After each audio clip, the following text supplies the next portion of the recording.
My project is on how federalism impacts environmental regulation.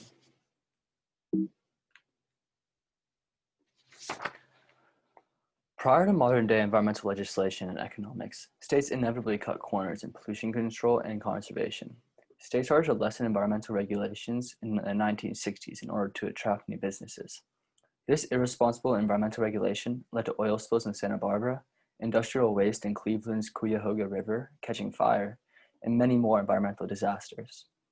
The federal government began laying down the foundation for today's environmental regulation in the early 1970s, when President Nixon signed an executive order demanding the creation of the EPA. You can see the Santa Barbara oil spill to the left and the Cuyahoga River fire on the right. This is modern day government involvement in environmental regulation. The EPA regulates the manufacturing, processing, distribution, and use of chemicals and other pollutants. The EPA is essentially the organization through which the federal government regulates the environment. Obama, here on the left, enhanced federal involvement in environmental regulation throughout his 2 terms. The Obama EPA enhanced fuel efficiency and sensible pollution standards for vehicles. Obama did many things for the environment outside of the EPA as well. He had America join the Paris Agreement, invested billions in clean energy investment in his 2009 stimulus bill, and put in long overdue pollution limits on power plants. During his past term, Trump on the right has largely reduced the federal government's control over environmental legislation.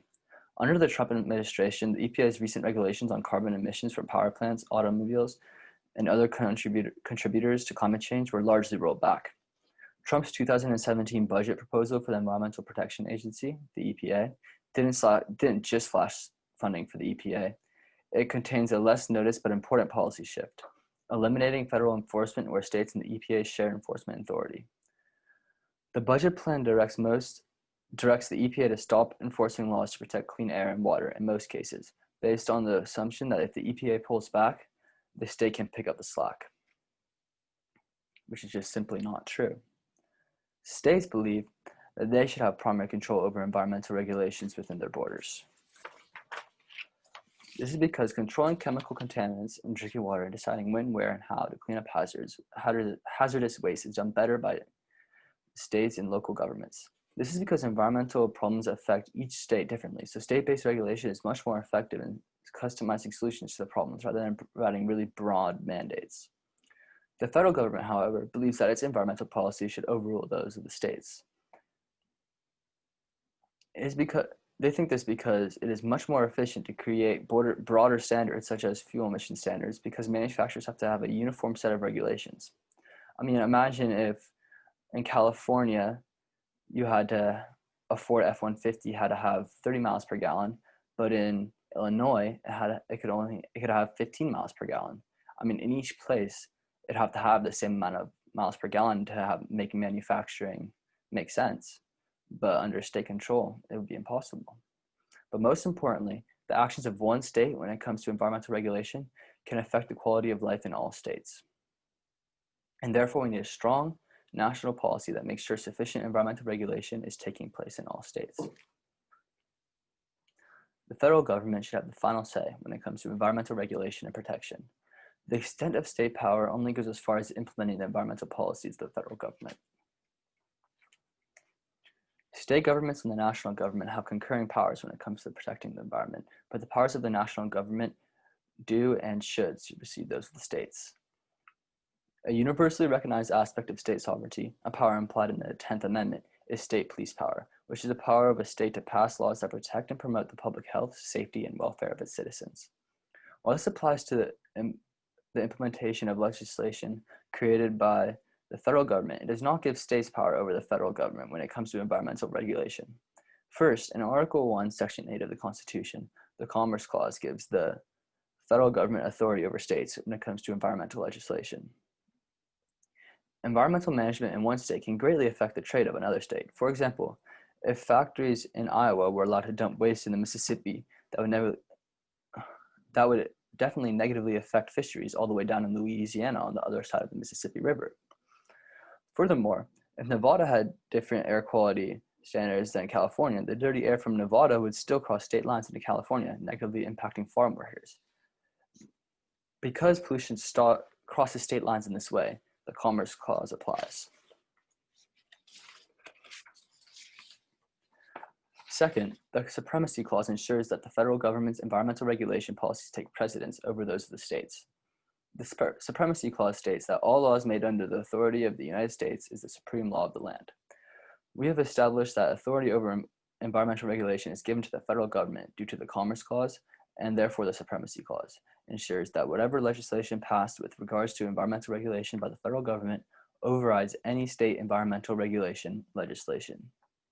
Due to the Commerce Clause and the Supremacy Clause, the 10th Amendment does not apply to the creation of environmental regulations, and therefore environmental regulation does not fall under the state's reserved powers, but rather under the federal government's implied powers.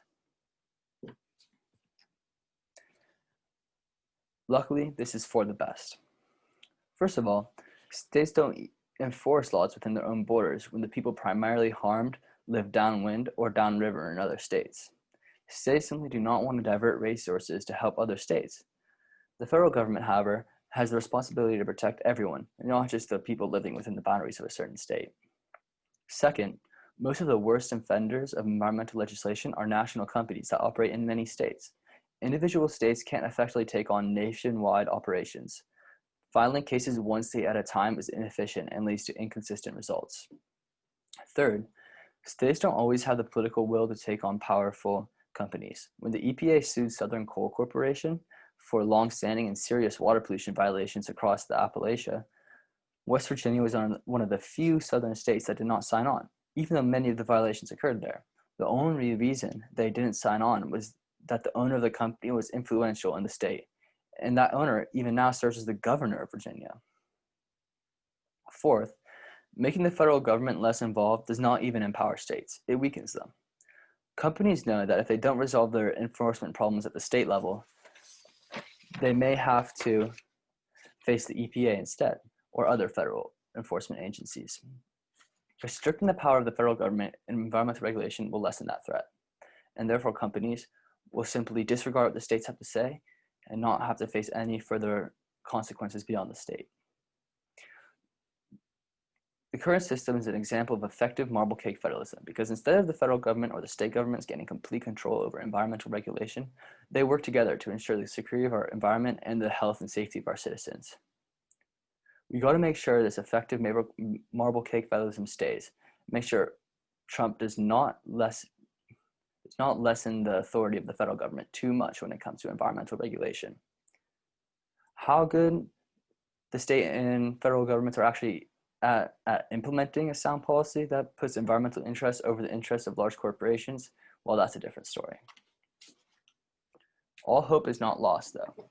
We can change this, and we can help save our environment as citizens of the United States of America. First and foremost, we can vote in national elections. Voting for a president does not just put one person in the executive branch. The president can decide numerous offices and positions, such as the head of the EPA, an organization I've talked so much about and has so much authority when it comes to deciding environmental regulation throughout the nation. Second, we can make sure that environmental legislation is actually being implemented at the state level and even at the city level. In San Francisco, for example, if we really need to solve the problem of trash on our streets, it is our constitutional right and responsibility to make sure problems like these are taken care of. Here's my bibliography of resources. Thank you.